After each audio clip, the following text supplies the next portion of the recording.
Service is spending $2 million to send executives to a San Francisco conference.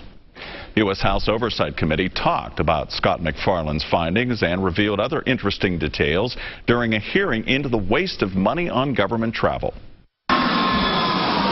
The Postal Service isn't just sending a few people, but 400 executives to the National Postal Forum at the Moscone Center in San Francisco.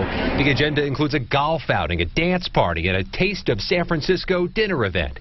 It'll cost the beleaguered agency $2.2 million. An agency so broke it's cutting most Saturday delivery of your mail. The whole truth and nothing but the truth? The U.S. House Oversight Committee cited that trip in our story, questioning why so many government agencies are still spending so much on travel and conferences, even though the U.S. government ordered sweeping reductions in travel amid the budget crisis.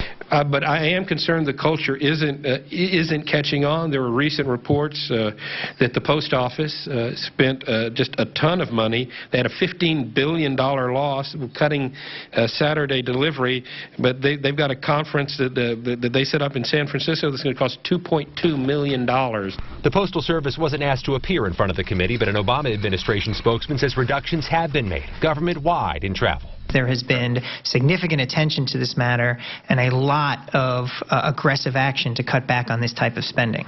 But numbers released to us by our congressional contacts show U.S. government agencies spent $267 million on conferences in 2012 alone. The U.S. Homeland Security Department, which just announced it's releasing a batch of detained illegal immigrants because of the budget crisis, spent $7 million on conferences. The Pentagon, $89 million. About a dozen members of Congress have criticized the Postal Service for spending money at that conference next month, but the agency defends itself, saying it can earn more than it spends at these conferences by meeting new postal customers. And the agency has not announced any reduction in cost or attendance in San Francisco next month. Scott McFarland, 6 News.